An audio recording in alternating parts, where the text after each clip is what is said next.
Thank you, Yvonne, for this wonderful presentation.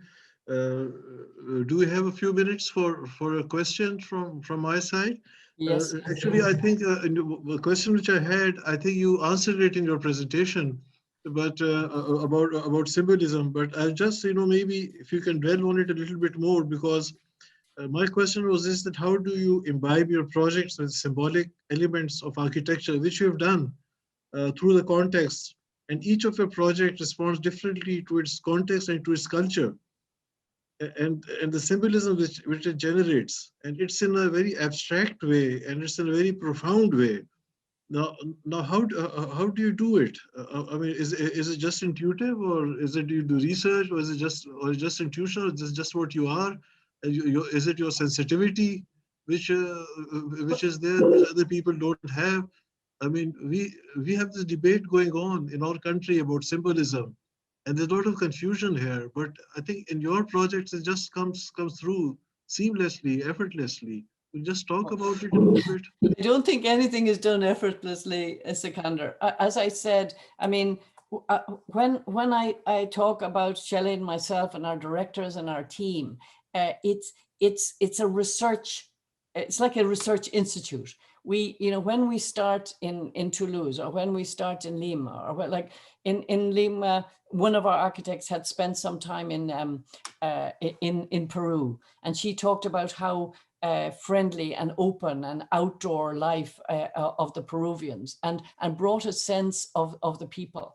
And we wanted to represent, if you like, in terms of a new school of engineering, but also that that this was Peru and not Alaska, and that the climate, that we search for clues within the history of the place, but not in a taking elements literally. They can be transformed, like the colonnade, like the upper walkway in Toulouse. That was really like a cloister, but not a cloister in a historicist sense. That I think we as architects and planners need to think of ourselves as scientists. I mean, we're thankful for scientists discovering, hopefully, a vaccine for the terrible pressure that the world is dealing with at the moment. So we are scientists of space. We need to look at materials. We need to look at the meaning of something. Meaning is also scientific. When we were doing it was interesting in Bocconi University competition, we were doing the competition, and we had done many elevations, and we had the hall, the big hall, the grand room for 1,000 people. We had it buried down in the west, underground. And the building was not saying anything. The one that we were doing, it was all offices. And then we moved it from being underground to being 2-story with an upper level. And it came up like a kind of like a creature. I am the big room. I am the room between the university and the city. And the void, it's very interesting. There's a beautiful quote from a Spanish architect called Alejandro de la Sota. And he says that architects should make as much nothing as possible. And what's really interesting about that, to make as much nothing as possible, is that when we raised the hall, the big hall in Bocconi, and then had the carved, it's the void that's the thing. The void is the connection. It's really very interesting. So I think within symbolism is quite, it's dangerous is too strong a word, but representation, and people do new projects because they also want to, they have a wish, they have a need, and they need expression of that. We also say that architecture is a silent language that speaks. It actually does speak. It communicates. So if it's a silent language that speaks, then what is it saying? What is the wish? I think that when we were doing research for the residential school in Gwangju in Korea, that really the research in our team to find the hanok and to find those places, we were trying to continue, if you like, the good things of history without repeating history as a kind of a toy. It's not a toy. It's a deep resource. And time, there was a beautiful conversation yesterday on the radio about, excuse me, place and time. And there's two images I didn't show, but there's two images I sometimes use. There's a place here in Ireland called the Burren, which is in the west of Ireland, and it's limestone. And over time, rain has eaten into the limestone because rain is slightly acidic. And the ground underneath is like a full-scale model of Manhattan with carved streets because it's cut into the earth. And there are things that we find as inspiration, but not direct translation. We try to work from need and place, and symbolism, I think, is people like things to be represented, but it needs to be of contemporary world, of taking sustainability and climate change and all those things into account. Our mix, if we were in a cooking school, the ingredients of the 21st century, we put different things into our mix. The craftsmanship is different. Our responsibilities are different now. Okay, thank you. So there's one other question from me was, so I was intrigued about your concept of delayed gratification in the Milan project, the entrance. Could you just, tell us about what you mean by delayed gratification? You want to, I mean, you don't want to expose everything in one, or you want the promenade, what Corbusier was talking about the promenade? Does it stem from that? Or I mean, how do you incorporate your delayed gratification into architecture? I think that there's a beautiful description of architecture as, if you like, a form of choreography, a series of stills that we as architects are, if you like, setting up the movement patterns. And for us, it actually began, Sikandar, as a busy road and a quiet road. And the busy road was very short, and the quieter road was longer. So it gave us time to come in. It gave us time to gather. Like, the wonderful thing about architecture is that it's about, if you like, taking people's hands and bringing them through. I love going to I love the building in London. It's I'm trying to remember the name, but it's the Royal Academy. And what's really beautiful about the Royal Academy is on a very busy road, you go under an archway, you're in a space, and there before you is a building calling you in. You go up a step, another stairs brings you up. The whole time, the building is talking to you. That I do think that architecture is a silent language that speaks, and delayed gratification is like not eating all your desserts before your main meal. You set out your meal in a certain way. So maybe architecture is like a very pleasant meal that you do it in certain lengths of time. Okay, there's one question from Mr. Fahim Khalid. He's asking that how do you connect your design philosophy with critical regionalism? I think he's talking about critical regionalism. Yes. Well, I think your views on critical regionalism, Yvonne? Well, to that person, thank you for the question. Actually, I was going to include a piece from critical regionalism. So thank you for that very intelligent question. If I might answer it here, quoting from Kenneth Frampton in Towards a Critical Regionalism, the 6 points of architecture, he really encourages the adoption of modern architecture critically. What he says, for its universal progressive qualities, at the same time that we should value being placed in a geographical context. And I'll just quote from Frampton and to the very revered architect and architectural historian. I'm quoting from Frampton. He says, the specific culture of a region becomes inscribed into the form and realization of the work. This inscription, which arises out of the inlaying of the building into a site, has many levels of significance, for it has a capacity to embody in built form the prehistory of the place, its archaeological past, and its subsequent cultivation, and transformation across time?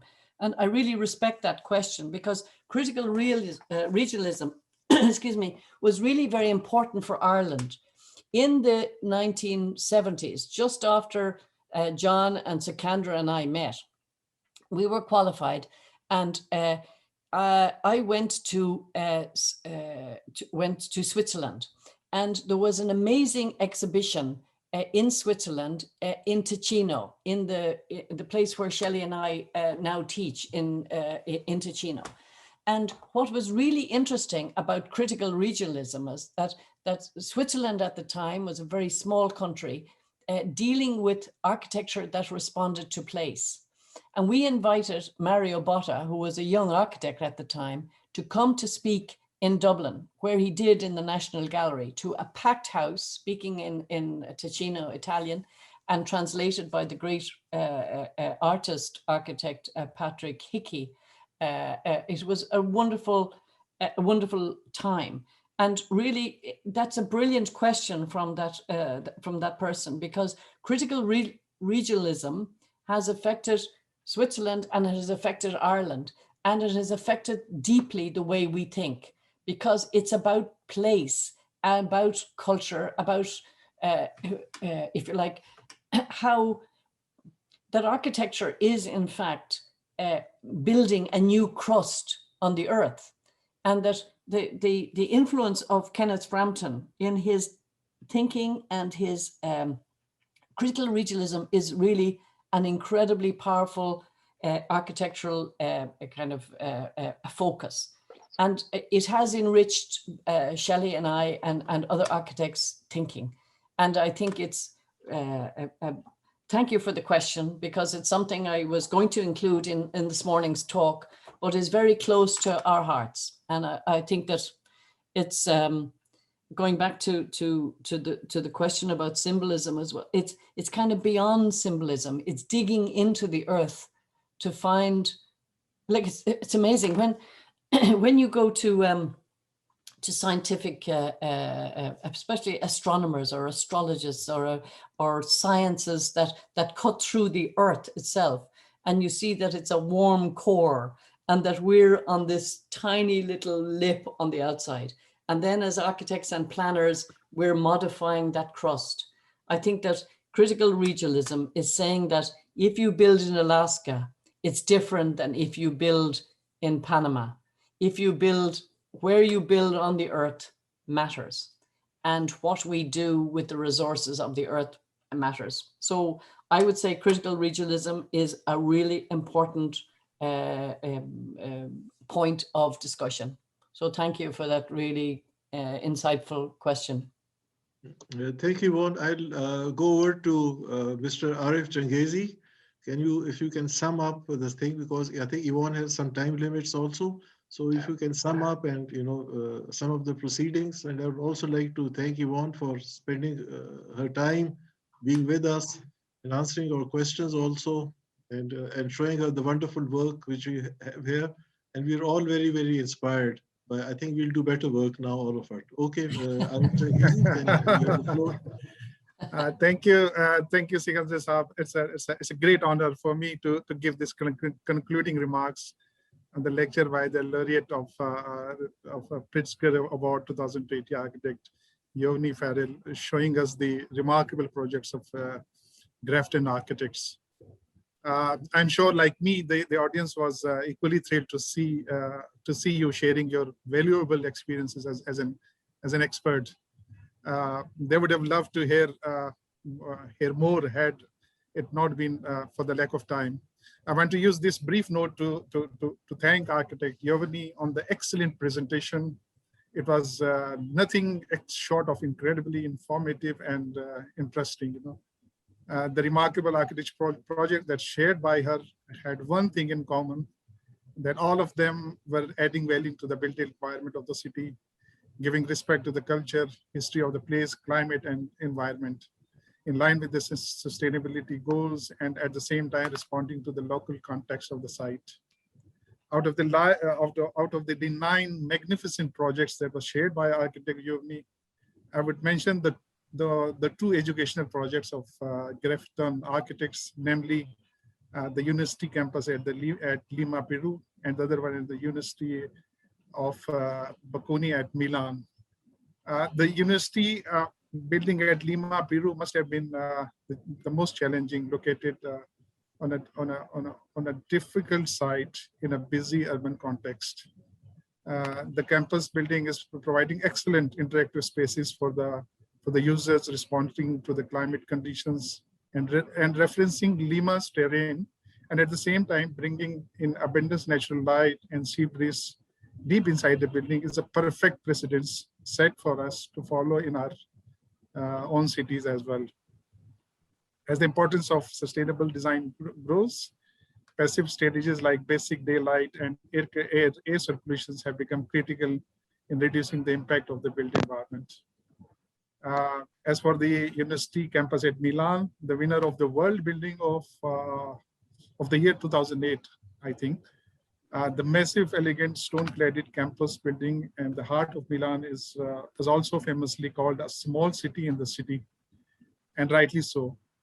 From what I have seen today, the architects have been largely successful in translating the sense of the city into a confident contemporary form, allowing the boundaries to merge with from the university life to the city life. The diverse open spaces and the courtyards serving as public spaces in the vertical campus have created a perfect intimate spaces for the inhabitants, providing regular encounters and interaction. Large openings and multiple vistas filtering daylight through the building was an attempt to attract the visitors towards the internal spaces. So both these amazing educational landmark award-winning projects, educational buildings that they are mentioned in addition to other amazing 7 projects of Grafton Architects have the highest quality of architecture, I think, for the specific site locations in which they were built, providing most conducive environment for sharing knowledge and an important contribution by the cultural contribution by the architects. So I'm sure the participant had an absorbing session today and will be taking with them a great inspiration and learning experience for the works of the Grafton Architects presented by architect Yvonne Farrell. Thank you, architect Yvonne. Indeed, we can't thank you enough for joining forces to make this lecture a great and memorable one. Would like to thank the other panelist planner, John Haley, for joining us today, and also architect planner Sikandar Ajam, the principal of SADA NUST, being the co-host with Pakistan Council of Architects and Tontland. So I thank you all, and over to you, Sikandar Saab. Pleasure and honor. I wish you safety, and I wish you and your students and all the people of Pakistan all the very best, Sikandar. It's been a real pleasure after many, many years to join forces again, and still a continuous belief in architecture and planning. So I wish you only the very best.